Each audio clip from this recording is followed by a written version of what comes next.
me wanna holler, go away. I need more peace and hope and love. Where do I find it in this crazy old world? I need strategies for living radio. Your dose of radio rehab. Strategies for living radio.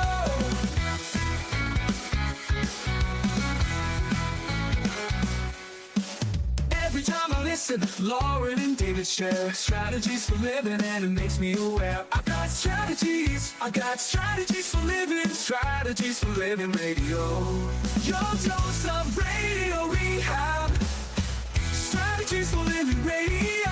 Oh, you know we need them. Yeah, we need those strategies. Those strategies for living. I think we could use them. Yeah, I know we could use them. You ready? You ready for your daily dose of radio rehab? I think I'm ready. Yeah? Yeah. All right. Well, that's a deal then. Here we go. Welcome, folks. Welcome into another edition of Strategies for Living. I'm Dr. David McMillian. She is psychotherapist, PLPC, Lauren Leon McMillian. And you ready to be driven to true confessions today? Okay? Yeah. You ready? Sure. Yeah. What do we do? What do clients say that can just drive you up the wall? Okay. True confessions today. Yeah. There was a recent article in Time magazine that was written by Angela Haupt, who is a health and wellness editor at Time. Mm-hmm. And she wrote about phrases that drive your therapist up the wall. Because, I mean, here's the deal. Therapists are... They're listeners. They're paid to listen. Their job is listening, right? Absolutely. But Ms. Haupt points out that not all words are music to their ears, because some indicate that maybe the clients aren't taking the process seriously. Maybe others reveal misunderstandings that need to be clarified. Yeah. Or some of them may be deep-rooted beliefs that need to be corrected. And in writing the article, Angela Haupt asked a handful of therapists, it was kind of an informal survey, if you would. That's, what drives you up the wall? So I thought we would see if we could drive you up the wall Okay, today. well, we'll see. But that the belief thing is more of what I'm thinking as I'm kind of scrolling through this list, right? Yeah. It's more like words are powerful, right? And we program. And I think we also have some misunderstandings maybe about what therapy is. Yep. And we don't have enough of that space. We're going to talk about that and more today. Folks, thank you for tuning in. We appreciate you being with us, and we appreciate our sponsors making it possible. The Robinson Film Center and Azalea Cleaners and Pintail Roofing and Learning RX. We trained your brain. The Balanced Life Wellness Center, Fertitta's Delicatessen, home of the Godfather, Alligator Italian Sausage, and SRT Sales Training. Back in a moment. We're going to see if we can drive Lauren straight up the wall here on Strategies today. Be right back. Oh, boy. Dealing with stress, pain, feel like you're running out of options? When your life is balanced, wellness is a given. True wellness is holistic. It's about the mind, the body, and the spirit, all in balance. Now, there's a place right here in Shreveport that's all about helping us achieve peak mental, emotional, and physical health. The Balanced Life, 117 Kings Highway, right next door to Strawn's. Come see and feel the difference getting your life in balance can be. Many of your friends and neighbors have already learned the difference less stress and pain mean in their lives. You can book a discovery session right now online, thebalancedlife.us. All you've got to lose is stress, pain, or maybe both. Come see and feel for yourself the real difference balanced wellness makes. The Balanced Life Wellness Center, 117 Kings Highway in Shreveport, next door to Strawn's. Thebalancedlife.us. You're going to see the difference. When you go to Azalea Cleaners, you'll hear about it too. Azalea Cleaners has been fine dry cleaning since 1958, plus laundry, alterations and repairs, comforters, wedding gown cleaning and restoration. You'll hear about it from your friends because they'll see it too. They'll notice the Azalea difference. Azalea is convenient. 732 Azalea Drive, 9220 Ellerby Road, and 9227 Mansfield Road. Plus, the front door of your home or business with Azalea's delivery on demand. Just text SETUP to 249-8283, and Azalea will pick up your clothes and deliver them back clean and fresh to you. You can't get closer than that. That's the Azalea difference. You'll notice it right away. Others will too. The Azalea difference. Fine dry cleaning since 1958. Text SETUP to 249-8283 and get the Azalea difference. AzaleaCleaners.com. Hi, this is Jay Merle for Pintail Roofing. Let's talk about quality. When you hire Pintail to build your roof, here's what you can expect. Quality and quality control are the most important concerns for us at Pintail, and you need to know that Pintail stands tall with swift and professional performance on any warranty call. This is our most important policy. And remember, we're your neighbors. We'll be here for you for the long haul. Our family's lived here for over 100 years, and we aren't going anywhere. On the commercial side of Pintail's business, our fluid-applied roofing solutions can save thousands of dollars over conventional commercial roofing options. Call Pintail at 226-ROOF for a free inspection of your home or commercial building. That's 226-7663. Pintail Roofing. What's the condition of your roof? Tune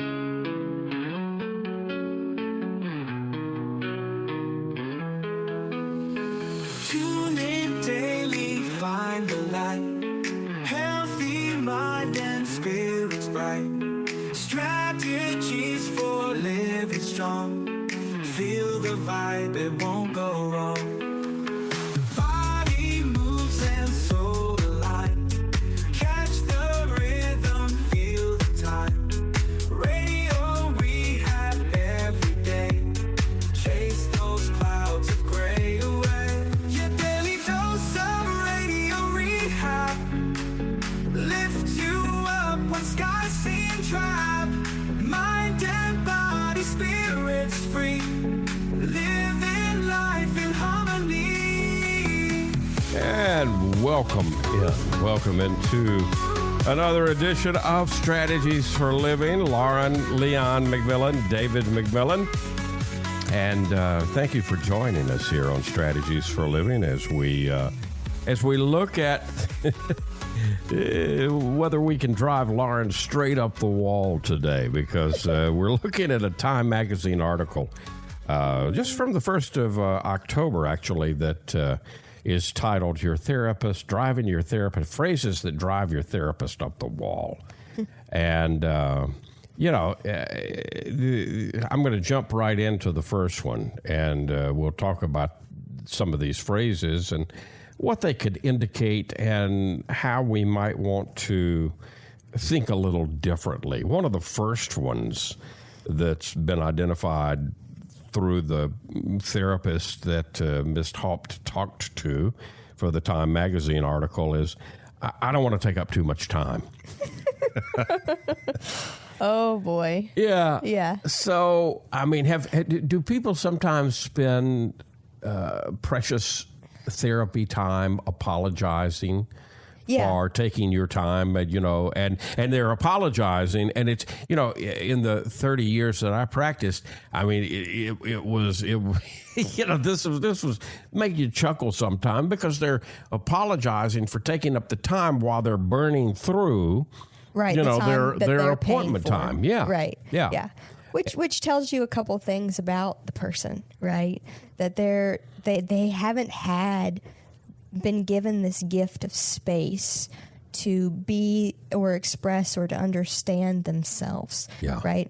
It tells me that, okay, underneath this this person is some level of I feel unworthy, or Yeah, I feel so like I'm too much. Yeah, so you kind of have to devote at least some time in the session to convincing the client or talking about with the client that, hey, they deserve to be there, you know? Right. And I don't think this is uncommon. And I don't know that it would drive me up the wall. In fact, I would say that this gives us some great fodder, some great material to work with in the therapy room, right? Yeah. So if somebody says to me, I don't want to take too much of your time, I'm immediately going to, as soon as I can, jump in and say, whoa, whoa, whoa. First of all, this is your time. Right? Right. I mean, this is what I do. I'm here to hold this time for you. Number one, you're paying for this, right? Right. But number two, you're worth it, and that's why we're here. Yeah. So that's going to be one of the main, programs that we're going to be working on exploring. Okay, why do you feel like you're a burden? Perhaps why do you feel like you're taking up too much time or space? Maybe let's talk about this a bit. What I'm hearing from you is that you think you're, putting me out, but let's talk about this is your appointment, right? And I'm here to serve and to listen. I wouldn't be here, right, if I didn't want to be here. Yeah. And so this is your appointment. There's no need to apologize, and that's one of the things that, sometimes there's confusion about is about the therapeutic relationship, Lauren. Yeah. Yes, there's confusion because especially if you go, to therapy and you've got the occasion to maybe, let's say, go weekly for a little while or for a long while, because people use therapy in different ways. But over time, there's a special kind of relationship that develops, and people don't have the language generally.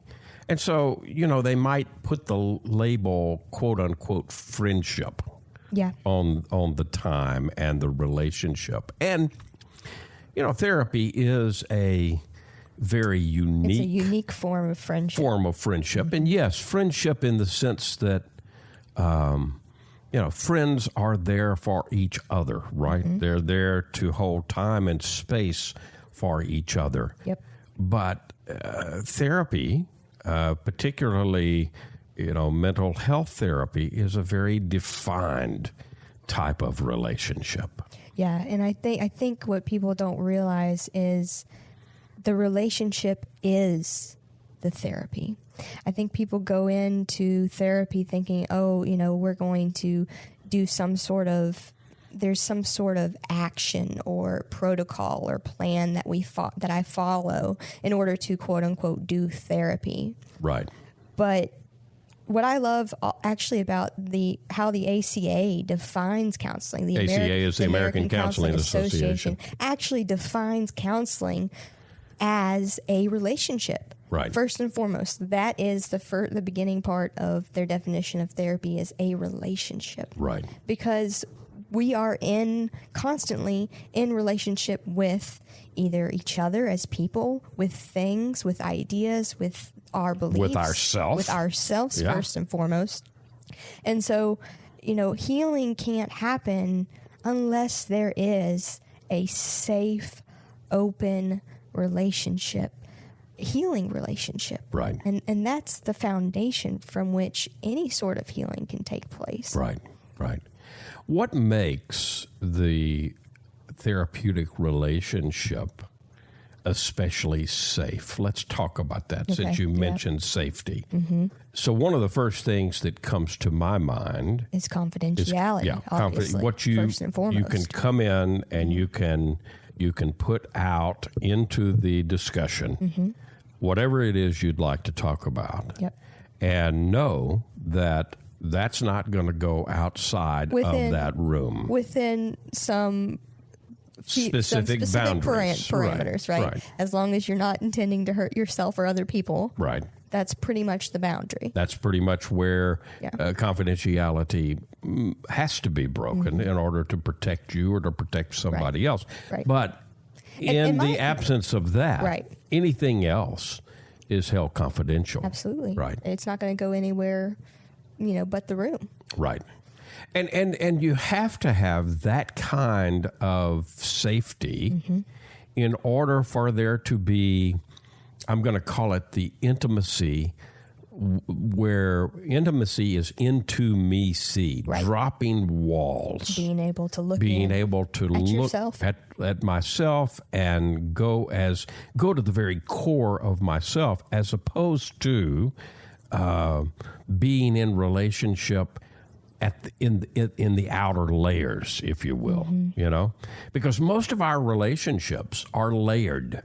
Yeah. And very few of our relationships are of the degree of intimacy where I'm speaking to you from my core self. And indeed, one of the things about therapy is it could be to discover yourself. That core self. Because we talk a lot about developing the relationship with yourself. Right. And many of us need time and space to even know who and what that is. Yeah, to learn ourselves. Absolutely. Yeah. I mean, and that's one of the reasons, I actually prefer the term psychotherapist to counselor, simply because psychotherapist implies psyche, which is mind or soul, and therapia, which is healing. Yeah. Which I think underscores its potential, what it really is at its highest. It is soul healing, because it's the ability of my soul to touch your soul, and for you to see and recognize and wrestle with your own soul, that you may grow into your soul, as it were. There you go. Here's another one. Well, this is probably stupid. That happens a lot. Yeah. That does happen a lot. Yeah. I want to talk about something, and it's probably stupid. So wait a minute. Now, time out. One of the rephrases for this that I like, especially if we're talking about thinking, right? Yeah. If we have thinking, we know we all have rational and irrational thinking. Right. So maybe a slightly gentler reframing of this is probably stupid is, I'm telling myself a story and it may be irrational, but this is it. Yeah. Right? ... Right? Yeah. Yeah, because stupid. If you're sharing it, it's likely something that is important to you right now, and there's some reason that you're bringing it up. So that's certainly not stupid. Right. Not at all. Actually, if there's something that's continually in your heart in terms of a feeling or a thought, and it's bothering you to the point of, being in your daily life, it's important to bring up and it's important to bring up the judgments you have around it. Even if you do think it's stupid, let's talk about that. Yeah. Because likely it's not. I don't think it is, because like you say, if it's there, it's asking to be heard. It's asking to be seen and brought into the grappling, the excavation process. One of the therapists that the writer of this article talked to refers to this phrase as self-gaslighting. And I think that's a pretty good way to refer to it. And she says she's developed kind of a go-to strategy to nip it in the bud, which is to pretend. We have Pocket, and we use a spray bottle sometimes when he gets over rambunctious. So what she does is she uses a pretend spray bottle to invisibly spray okay, you're doing this to yourself again. Right. Stop. Well, I mean, because those little things that we dismiss often turn out to be a key. In Absolutely. our healing, right? Absolutely. We're talking phrases that absolutely drive your therapist up the wall today. We'll see if we can't get Lauren back down here in a moment. Talking about that today here on Strategies for Living. More to come. Stay with us. Be right back. Are you trying to develop a productive sales team? Are you trying to grow or develop an existing one? Are you wanting to change your current culture, or are you lacking the skills to get you and your team to the next level? If any of this is what you're looking for, then you need to contact SRT Sales Training. Hi, everyone. My name is Scott Tarkowski, and I'm the owner of SRT Sales Training. Relevant, real-life skills that work in today's environment, no matter what the business. For more information, go to scotttarkowski.com or simply call 318-393-5219. And as always, make it a great day. Hey, let's talk about the Robinson Film Center. I say it a lot. There's no place like the Robinson. Absolutely, there is not. 617 Texas Street, downtown Shreveport. You've got so much. You got the movies. You got Abby Singer's Bistro on the second floor of RFC, open for lunch and dinner Tuesday through Saturday. Newly remodeled. Absolutely. Great menu. RobinsonFilmCenter.org is the way you check it all out. You can go to RobinsonFilmCenter.org at any time and find out what movies are showing. Here's the deal. You want to join the crowd, join the fun, become a member. When you become a member, you become a star. You get discounts on movies, you get concession upgrades, you get bistro deals. RFC, 617 Texas Street in downtown Shreveport. I'll say it again. There's no place like the Robinson. There is not, and I'm glad we have one right here. Absolutely. The RobinsonFilmCenter.org. Reading begins not in the classroom, but in your child's brain. I'm Donisa Walker with Learning RX Shreveport. If your child struggles to read, maybe he or she has trouble focusing or comprehending, Learning RX Shreveport offers a science solution to reading problems, working one-on-one with your child, targeting his or her reading skills. Today, call Learning RX Shreveport. Make an appointment to have your child assessed. I know you want to help your child, so does Learning RX Shreveport. From the bayou to your table, we're keeping it alive with flavors from the family, passed down to survive. The Godfather's here with a twist in the tail, alligator Italian sausage, and it sure won't fail. It's the boss of the bayou, a taste you can't refuse. Italian tradition, Cajun infused. Sausage, bold and true. Andres, bringing the bayou to you. Get the Godfather, alligator Italian sausage only at Fertitta's Delicatessen, 1124 Fairfield Avenue in Shreveport. Pick up a muffy while you're there. The Godfather, alligator Italian sausage. It's a taste you can't refuse. Sold only at Fertitta's, 1124 Fairfield Avenue in Shreveport. Facing the same old problems day to day makes you wonder how I get away. Looking for the road that'll get me there.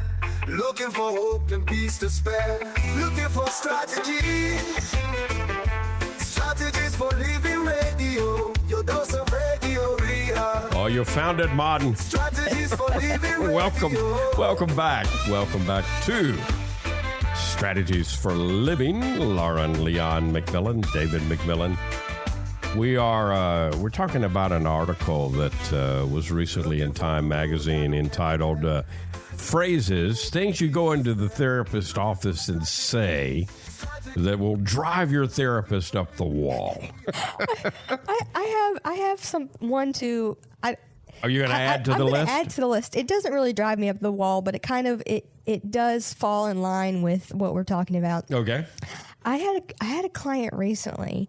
They started to share something, and then they said, "Oh, well, never mind. That would be trauma dumping."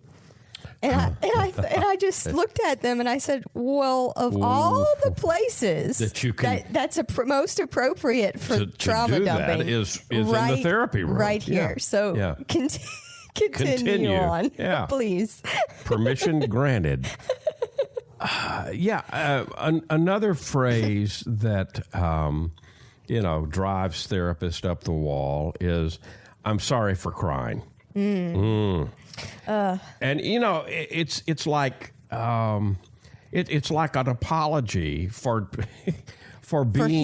feeling in the therapy office. Well, for feeling and healing, right? Yeah. Because we talk about crying is a natural release, and we can see that and feel that and sense that emotionally. Absolutely. But we know that it's true on a physiological level, right? I mean, because our tears release the very chemicals that could be that are responsible for depression and anxiety. So crying is really, really healthy, and it means that the client is feeling safe enough to let their guard down, and that's a good sign of healing. And so, as we grow up, we get all kinds of confusing messages. I'll give you something to cry about. If you don't stop those tears, I'll give you something. You have no reason to cry. Oh, yeah, I've heard them all. Yeah.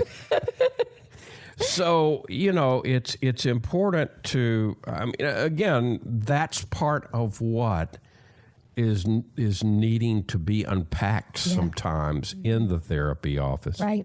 I mean, in everything, I used to joke that we buy the Kleenex by the case, right? Because you in a therapy office, you've got to have you've got to have the tissue. Yeah. Okay. I was finishing up last week, and Carla came into the office and grabbed my box of tissue, and she said, "Are you through for the day?" And I said, "Yeah, I'm finished." And she said, "I promise, I'll go get us some more tissue. I just need some more. I need some for the afternoon." Okay, yeah. So, you got to have it, and again, it's a healthy thing. It's a sign of healing. It's one of the most honest things our body can do.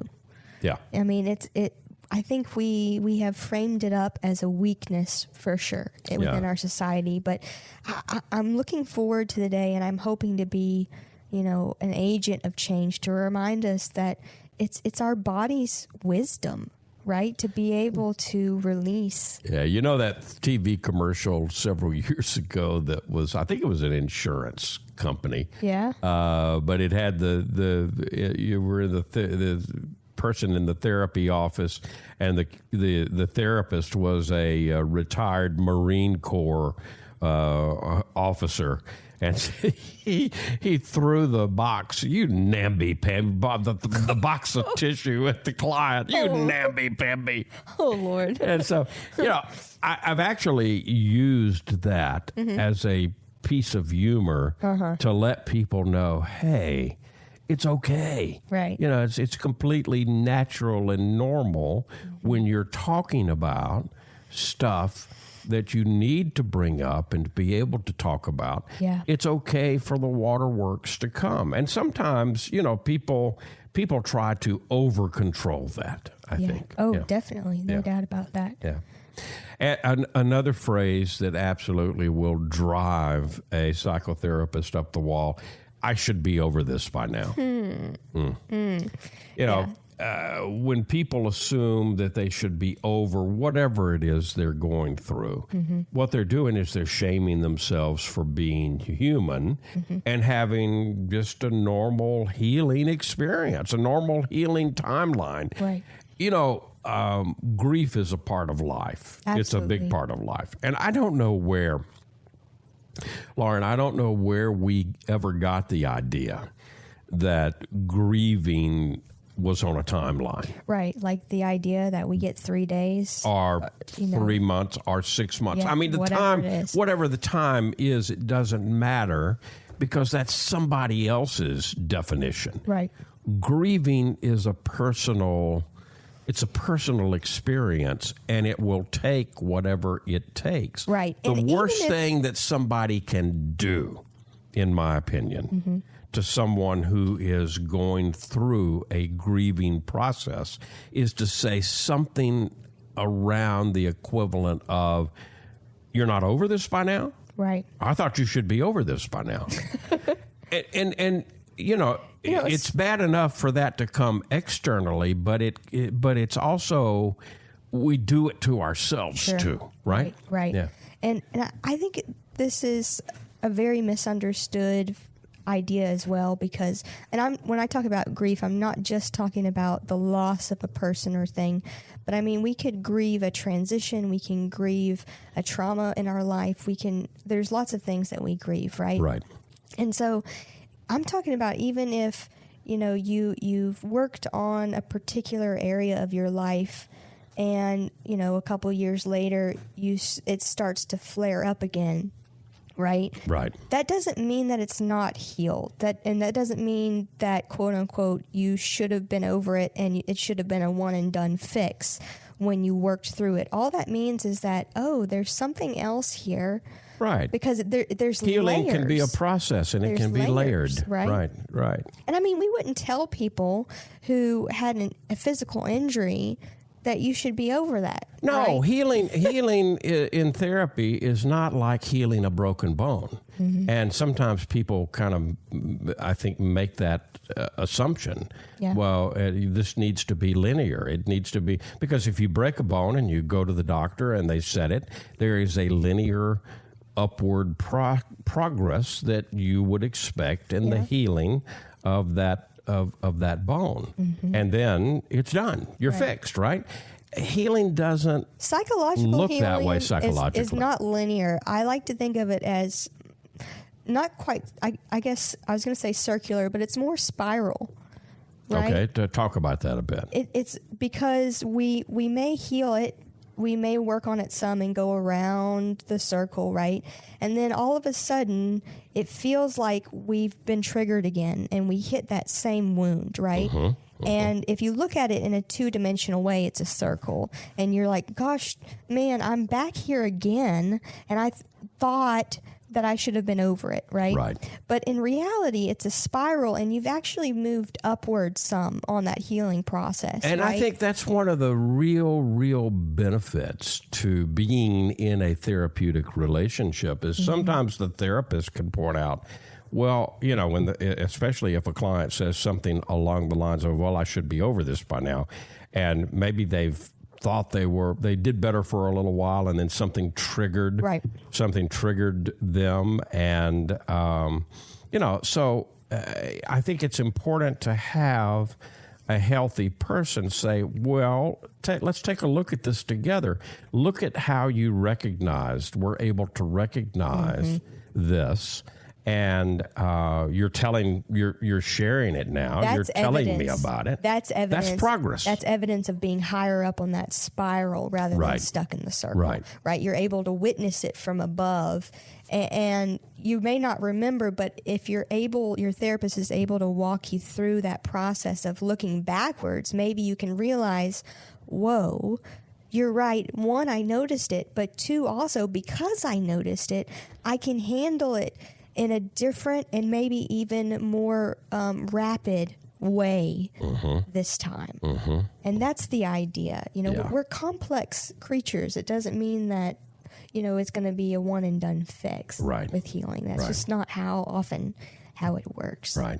Sometimes, maybe on the rare occasion, but not frequently.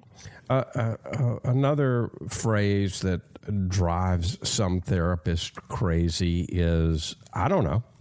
I don't know. Oh, boy. Yeah. And, a lot of times I don't know is a way to shut the conversation down. And it might be another way of saying, I don't want to know. I don't want to go there right into now, or I'm feeling real uncomfortable talking about this right now. Yeah. So, I mean, you have to toe that line because there is an honest level of I really don't know. Right. But yet, the admission of I don't know can be an invitation into curiosity. Right? So, like, it's okay not to know, but it's also okay to stay curious, right? So, like, I might ask somebody, well, what would it mean if you did know? Okay. Hey, that's a great question. Or saying, hey, okay, well, you may not know that right now, but can we spend some time maybe looking at that together?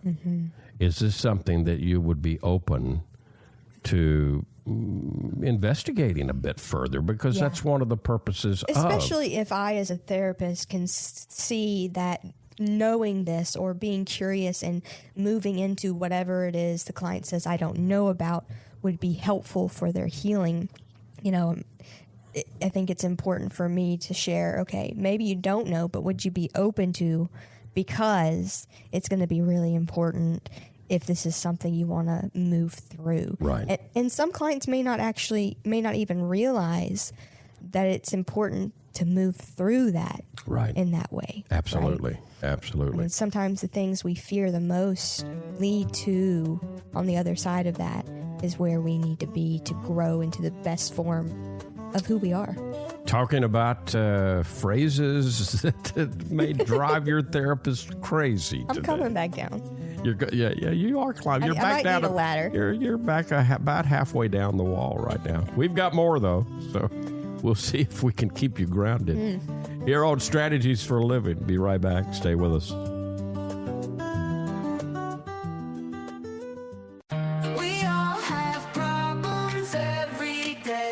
We all need help along the way. We need strategies for living radio. And welcome back in to Strategies for Living Radio. Lauren Leon McMillian, David McMillian, talking today about you want to drive your therapist crazy? Well, there's certain phrases.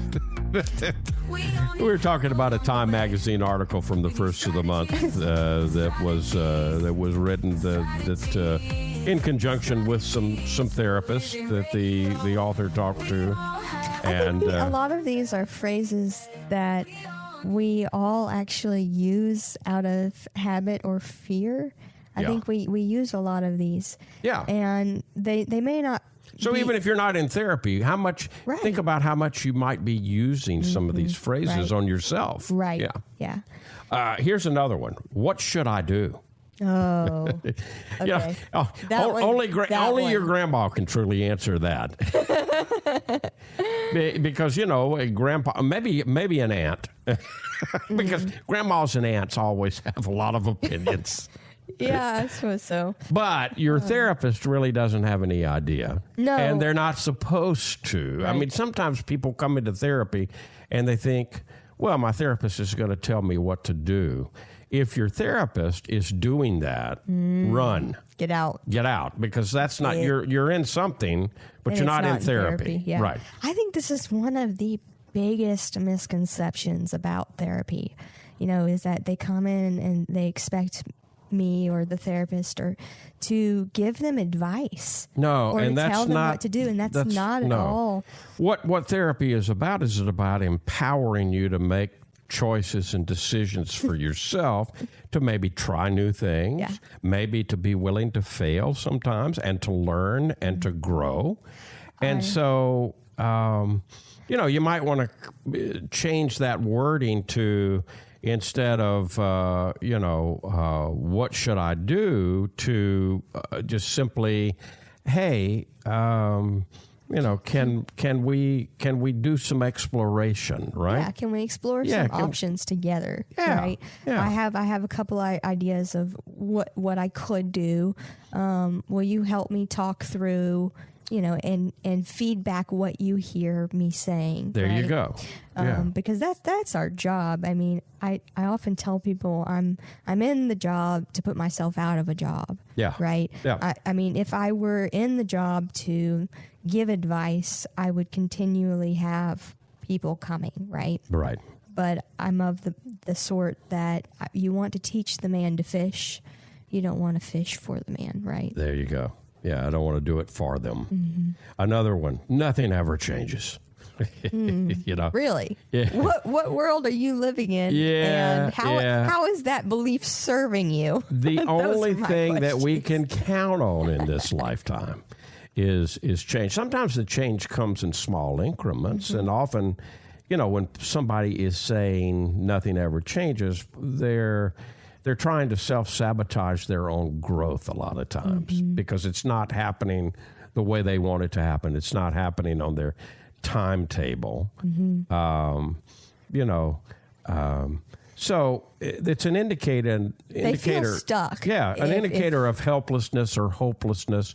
Okay, so that's something that therapy can dive into. Right? And I think one of the most important things that you can do if that's the place that you're at where, well, nothing ever changes, I'm going to challenge you to look around and see how much everything does change every moment, every second. Yeah. Right? Yeah. I mean, I had a client freaking out about, well, this is the oldest I've ever been, and I was like, and so I said, and now too, and now too, and now too, and now too. You're the oldest you've ever been now. You know, I mean, going. that's going to be a continual thing. So how do you want to handle that? Right? Let's maybe move into that with some acceptance. Yeah. And see what we can do with it. You know, therapy has never worked for me. That's another Right. thing that clients will say. Why are you here? Yeah. Hey, I need a guarantee. I'll come do this, but I need a guarantee that this is going to work. Well, unfortunately, that's not on my end. I can't control that. Yeah. You know, I think sometimes people want to hear, well, I tell you what, I don't know what's happened in the past, but this therapy is going to work for you. Here's the deal. Your therapist absolutely wants it to work and wants to instill hope that it can work. But at the same time, you know, there's too many other factors that if you're in therapy once a week, right? That's 1 hour. Yeah. 1 hour or whatever your therapeutic time is, Yes, 45 minutes, 55 minutes. I know some people who do an hour and a half. Hour and a half, whatever it is. But still, the point is, figure out the percentage. I mean, there's 24 hours in a day and 7 days in a week. So do the math. 1 hour or even 1.5 hours. What's the percentage? It's not much. You're out of the therapy room way more, and you're out there making choices and decisions and behaving, doing behaviors. And so, I mean, again, that's not one of the things that therapy is about. No. Therapy is a collaborative relationship that, you know, really requires work and engagement of both parties. In order to really be successful therapy. Yeah, if someone is saying therapy's never worked for me, a couple things come to mind for me. You know, either they're afraid to hope again. For some reason, they may want to get better, but there's a piece of them that wants to stay where they are stuck and to have someone else or something else to blame for their not moving, because just the phrase therapy is not working for me is a blame game. Oh, wait a minute! I got a call coming in. I'm just gonna take this real quick. Yeah, that's another phrase that drives therapists crazy. Yes. Yeah. I'm gonna just take this real quick, and then you're sitting there listening to one end of a 4 or 5 minute conversation, which is, again, it's your time. But it's not a great use of the therapeutic time. The message that sends is, I really don't care. Yeah. I mean, this is not important to me. Like you just mentioned, an hour out of a week is not much. And so you're going to choose to spend 5 to 10 minutes on the phone? Yeah. Yeah. That's, you got to look at that. Think about what message you are sending to yourself about therapy. Right. Think about the message you're sending to yourself. I mean, I'm not going to say the therapist's feelings don't matter, the counselor's feelings don't matter, because they do. Right. But the main thing is, you're telling yourself. What are you telling yourself? Yeah. So these are phrases that, we jokingly say these can drive your therapist or your counselor or your life coach up the wall. However, these are also phrases that we say to ourselves. Right. And, we can sometimes shoot ourselves not just in one foot, but in both feet at the same time. That ouches. Talking about that today here on Strategies for Living. We'll be right back.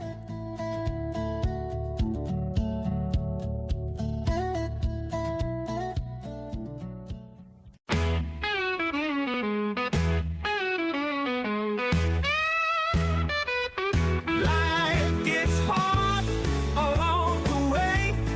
Gotta get through it day by day. We get strategies right here.